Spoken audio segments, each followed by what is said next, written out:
Assalamualaikum warahmatullahi wabarakatuh. Hai teman-teman semua, perkenalkan nama saya Dini Mardani. Saya dari Prodi Jurusan Komunikasi dan Penyiaran Islam NIM 43211 dari KPIA. Sebagai materi lanjutan dari sebelumnya, kelompok kami yang telah membahas mengenai Khulafaur Rasyidin. Di sini saya melanjutkan materi sebelumnya, yakni tentang kekhalifahan ketiga dan keempat. Kekhalifahan ketiga yakni Khalifah Utsman bin Affan. Nama lengkapnya adalah Utsman bin Affan bin Abi Al-As bin Umayyah bin Abdul Manaf yang berasal dari suku ternama, suku tertua yang ada di Mekah, yakni suku Quraisy. Beliau lahir pada tahun 576 Masehi, bertepat pada 6 tahun setelah kelahiran Rasulullah SAW. Masuk Islam dilatar belakangi oleh ajakan dari Abu Bakar As-Siddiq yang pada saat itu beliau berumur 30 tahun.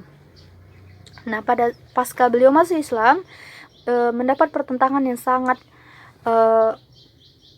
dan mendapat siksaan dari pamannya, yakni Hakam bin Abil As, karena tidak setuju dengan dan marah atas masuk Islamnya Utsman bin Affan. Dan dalam sejarah beliau dijuluki sebagai Zunnurain atau pemilik dua cahaya. Mengapa? Karena beliau menikahi dua putri Nabi sekaligus, ya, secara berurutan setelah salah satunya meninggal dunia, yakni Ruqayyah dan Ummu Kalsum. Di samping itu, dia juga merupakan seorang sahabat yang pernah mengikuti hijrah bersama Rasulullah ke Yasrib dan digolongkan sebagai kelompok muhajirin yang pertama kali ikut bersama Rasulullah hijrah ke Yasrib. Nah, dia juga merupakan seorang sahabat yang sangat mencintai ibadah. Hablum minallahnya sangat luar biasa. Pada saat siang harinya beliau saum, pada malam harinya beliau sholat malam. Di dalam sejarah tercatat bahwa beliau itu sangat mencintai Al-Quran. Bahkan sholat malam itu hanya cukup 2 rakaat saja. Selebihnya malam panjang itu dia habiskan untuk membaca Al-Quran. Kemudian dia pernah membeli sebuah telaga milik Yahudi yang kemudian dia infakkan kepada kaum muslimin seharga 12.000 dirham dan dihibahkan kepada kaum muslimin yang pada saat itu hijrah ke kota Yasrib. Enggak cuma itu, dia juga mewakafkan tanah seharga 15.000 dinar untuk perluasan Masjid Nabawi dan menyerahkan 940 ekor unta, 60 ekor kuda, 10.000 dinar untuk keperluan saat perang Tabuk. Masya Allah ya. Nah, kemudian Utsman juga salah seorang sahabat yang sangat penyayang. Pernah waktu itu pada Muslim paceklik di masa pemerintahan kekhalifahan Abu Bakar, bahkan beliau rela menjual barang-barangnya dengan harga murah, bahkan menghibahkan dengan secara membagikan secara gratis kepada kaum muslimin. Nah, pada masa Nabi, Utsman pernah mengikuti beberapa peperangan, di antaranya perang Uhud, perang Khaybar, yakni pembebasan Mekah, perang Taif, Hawazin, dan perang Tabuk. Badar enggak, karena pada saat perang Badar, istri dari Utsman bin Affan, yakni anak dari Rasulullah SAW, sedang sakit. Nah, untuk itu Rasulullah menyuruh Utsman untuk menjaganya terlebih dahulu. Kemudian bagaimana dengan proses pengangkatan Khalifah Utsman ini? Nah, sebelum kekhalifahan sebelumnya meninggal, yakni Umar bin Khattab. Nah, Umar memanggil 3 calon penggantinya, yakni Utsman, Ali, Sa'ad bin Abi Waqqas. Dan di saat itu mereka secara bergantian bertemu dengan Umar, dan Umar di sana berpesan bahwa jangan memilih pemimpin yang berasal dari kerabat atau kerabat dekat kalian gitu. Nah, jadi sebelumnya Umar juga telah membentuk dewan formatur yang bertugas untuk memilih penggantinya kelak, yakni Ali, Utsman, Sa'id bin Abi Waqqas, Abdurrahman bin Auf, Zubair bin Awam, dan Talhah bin Ubaidillah. Kemudian bagaimana dengan mekanisme pemilihannya? Terbagi menjadi 4 mekanisme. Yang pertama, yang berhak menjadi khalifah adalah anggota formatur yang mendapat suara terbanyak. Yang kedua, apabila imbang, maka Abdullah bin Umar, anaknya Umar bin Khattab, yang menetapkan siapa yang layak untuk menjadi the next khalifah. Yang ketiga, apabila campur tangan Abdullah bin Umar ini tidak diterima, maka calon yang dipilih yakni Abdurrahman bin Auf yang harus diangkat menjadi khalifah. Yang keempat, kalau misalnya memang masih ada yang menentang keputusan dari orang-orang yang bersangkutan di dalamnya, maka penentang tersebut haruslah dibunuh. Kemudian terlantiklah Khalifah Utsman bin Affan sebagai kekhalifahan yang ketiga pada saat itu. Nah, masa pemerintahan beliau terbilang cukup lama daripada khalifah terdahulu, yakni Abu Bakar dan Umar bin Khattab, yakni 12 tahun, dan 6 tahun pertama itu disebut sebagai pemerintahan yang sangat gemilang dan banyak sekali prestasi. Di antaranya adalah perluasan wilayah Islam yang mencapai Asia Afrika. Dan juga dalam sosial budaya, Utsman membangun bendungan besar sebagai antisipasi dari adanya terjangan banjir, dan juga mengatur aliran air yang sehingga dapat mengalir dengan baik dan adil kepada perkotaan, ke jalan-jalan di perkotaan. Kemudian juga membuat jalan, jembatan, masjid, penginapan, dan juga serta memperluas Masjid Nabawi yang ada di Madinah. Nah, pada masa pemerintahan beliau pernah terjadi perang, yakni perang Zati Sawari atau perang tiang kapal. Nah, ini terjadi di Laut Iskandaria. Saat itu terjadi antara tentara Romawi di bawah pimpinan Kaisar Konstantin dan laskar kaum muslimin di bawah pimpinan Abdullah bin Sarah. Umat Islam saat itu mengerahkan kurang lebih 200 kapal. Nah, setelah mempas prestasi yang sangat besar, kemudian pada paruh terakhir khalifah menghadapi pemberontakan dan pembangkangan dari dalam dan luar negeri. Misalnya dari dalam, saat itu yang pertama berpusat pada kebijakan khalifah yang nepotis. Yang kedua, harta kekayaan umum yang seharusnya menjadi milik yang dapat dirasakan oleh banyak orang, kemudian beralih kepada hanya keluarganya Utsman saja. Kemudian yang ketiga, tidak tegasnya Utsman atau para sahabat.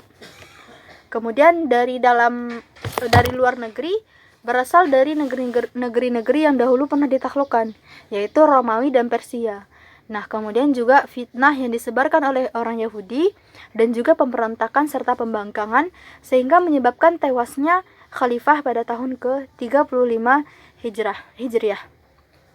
Nah, peradaban pada masa Utsman ini karya besarnya yakni membukukan Mushaf Al-Quran yang didasarkan atas pertimbangan untuk mengakhiri adanya perbedaan bacaan di kalangan umat Islam yang diketahui pada saat ekspedisi militer ke Armenia dan Azerbaijan. Pembukuan itu diketuai oleh Zaid bin Sabit. Nah, selain itu, Utsman seperti yang disebutkan di awal bahwa Utsman juga melakukan pembangunan ataupun sarana umum, sehingga ini menjadi bukti bahwa Khalifah Utsman itu sangat memperhatikan kemaslahatan publik, sehingga sebagai bentuk manifestasi dari kebudayaan setelah masyarakat. Selanjutnya yakni Khalifah Ali bin Abi Thalib. Jadi pengangkatan Ali dengan pengangkatan Utsman bin Affan ini sangat jauh berbeda. Yang awalnya terstruktur dengan sangat bagus, kemudian pada masa Ali tidak semulus pengangkatan Utsman. Nah, hal ini karena Ali bin Abi Thalib dibaiat di tengah suasana yang berkabung di atas meninggalnya Utsman bin Affan. Dan di saat itu terjadi pertentangan, perkacauan, serta kebingungan umat Islam di Madinah.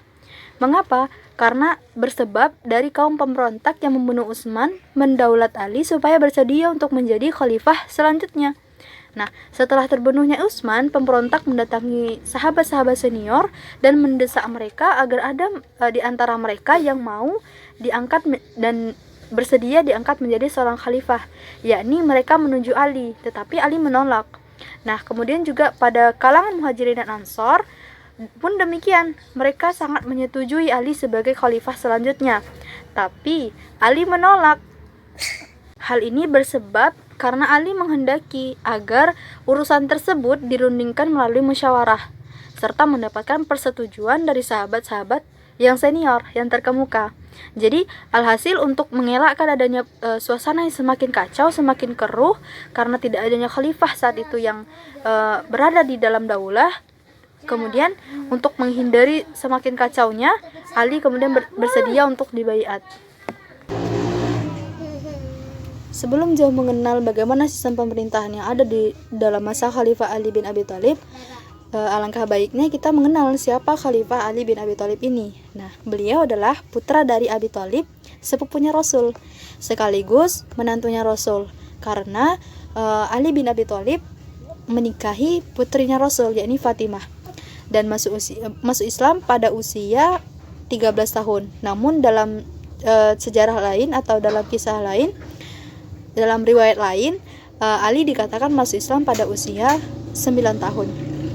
Nah, ia adalah seorang yang sangat bijaksana sehingga pernah menjadi penasihat pada zaman Abu Bakar, kekhalifahan Abu Bakar, kekhalifahan Umar, dan juga kekhalifahan Utsman. Nah, juga dalam peristiwa perang, hampir semua peperangan pernah ia ikuti bersama Rasul. Kemudian ketika beliau dibaiat, hal pertama yang dilakukan oleh Ali adalah menarik kembali semua tanah yang diberikan oleh kekhalifahan Utsman sebelumnya, dibagikan kepada keluarganya menjadi kepemilikan negara, serta mengganti semua gubernur yang tidak disenangi oleh rakyat. Nah, tercatat bahwa pemerintahan Ali ini dikatakan sebagai pemerintahan yang tidak stabil, karena pada saat itu terjadi pemberontakan di dalam tubuh kaum muslimin. Nah, jadi yang pertama, pemberontakan itu datang dari Thalhah dan Zubair. Alasannya karena Ali tidak memenuhi tuntutan mereka untuk menghukum pelaku yang membunuh khalifah sebelumnya, yakni Utsman bin Affan. Nah, yang kedua, Muawiyah, karena ia menolak untuk melepas jabatannya sebagai gubernur saat itu yang berada di Suriah, dan dia juga mengatakan bahwa dirinya setingkat dengan khalifah pada saat itu, yakni Ali. Nah, bersebab dari dua pemberontak tersebut, Thalhah dan Zubair, akhirnya gugurlah Thalhah dan Zubair pada saat ia hendak melarikan diri beserta dengan para ribuan umat muslim gugur pada peperangan tersebut. Nah, setelah khalifah menyelesaikan pemberontakan antara Thalhah dan Zubair, akhirnya setelah itu pusat pemerintahan Islam yang tadinya berada di Madinah kemudian berpindah ke Kufah, sehingga Madinah setelah itu tidak lagi menjadi ibu kota kedaulatan Islam dan tidak lagi ada seorang pun dari khalifah yang setelahnya menjadikan Madinah sebagai pusat kejayaan Islam atau pusat kekuasaan Islam. Nah, kemudian peperangan berlanjut antara Ali versus Muawiyah. Nah, Muawiyah ini kan tadi gubernur yang ada di Suriah. Nah, mereka kembali berperang. Hal ini terjadi karena Ali ingin menyelesaikan pemberontakan antara Muawiyah yang melakukan yang tidak mau meletakkan jabatannya dan secara terbuka datang kepada khalifah untuk mengakuinya bahwa dia bersedia untuk melepaskan jabatan tersebut.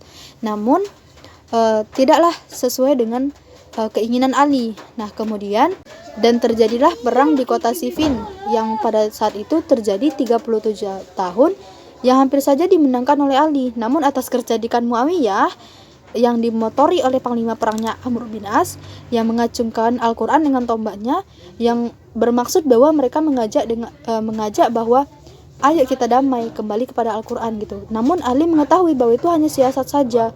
Dan akhirnya terjadilah peristiwa tahkim yang secara politis Ali kalah.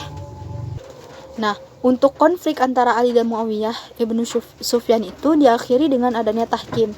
Pihak Ali diutus Abu Musa al-Ansyari sebagai salah seorang ulama yang sangat jujur namun tidak pandai berpolitik.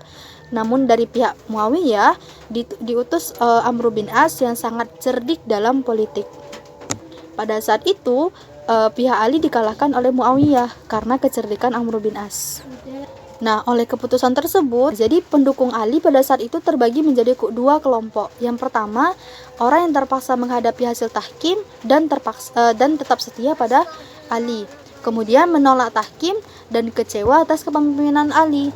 Nah, orang yang kecewa tersebut mereka keluar dari pendukungnya sebagai pendukungnya Ali dan terhadap semua pihak yang terlibat tahkim termasuk kepada Ali sendiri. Nah, oleh adanya peristiwa tahkim tersebut menyebabkan sebagian pengikut Ali tidak setuju dan sehingga keluar dari barisan. Nah, golongan yang keluar dari barisan Ali disebut sebagai golongan Khawarij. Nah, dalam kondisi kacau seperti ini, Muawiyah memanfaatkan kondisi tersebut untuk merebut Mesir, yang padahal Mesir pada saat itu merupakan sumber kemakmuran dan ekonomi dari pihak Ali bin Abi Thalib.